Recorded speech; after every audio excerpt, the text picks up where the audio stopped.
Kita tahu, bila kita sembang dengan orang ramai hari ini, antara perkara yang sering dibangkitkan ialah kos sara hidup.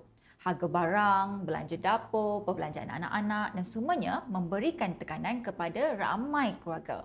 Sebab itu, Kerajaan Madani terus berusaha untuk membantu rakyat dengan pelbagai inisiatif yang lebih bersasar.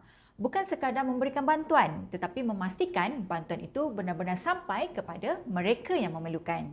Sebenarnya, untuk tahun 2026, kerajaan telah memperuntukkan sebanyak RM15 bilion bagi sumbangan tunai ramah iaitu STR dan sumbangan asas ramah iaitu SARA. Ini merupakan peruntukan bantuan tunai yang paling besar dalam sejarah negara dan seramai 9 juta penerima STR dan 54 juta penerima SARA menerima manfaatnya. Melalui SARA pula, penerima boleh memberi barang keperluan menggunakan MyCard di lebih 13,000 buah kedai dan pasaraya di seluruh negara. Malah, melalui SARA juga untuk semua rakyat Malaysia berusia 18 tahun ke atas turut menerima bantuan RM100 secara one-off.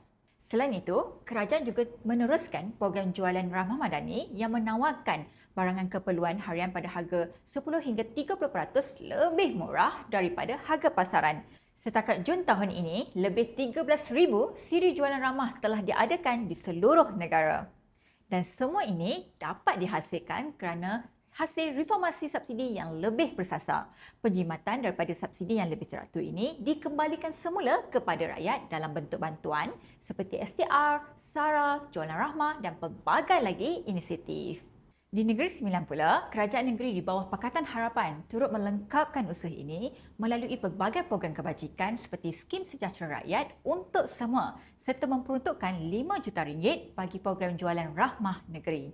Bila kerajaan persekutuan dan kerajaan negeri bergerak seiring, maka lebih ramai rakyat dapat dibantu dan lebih banyak manfaat dapat dinikmati.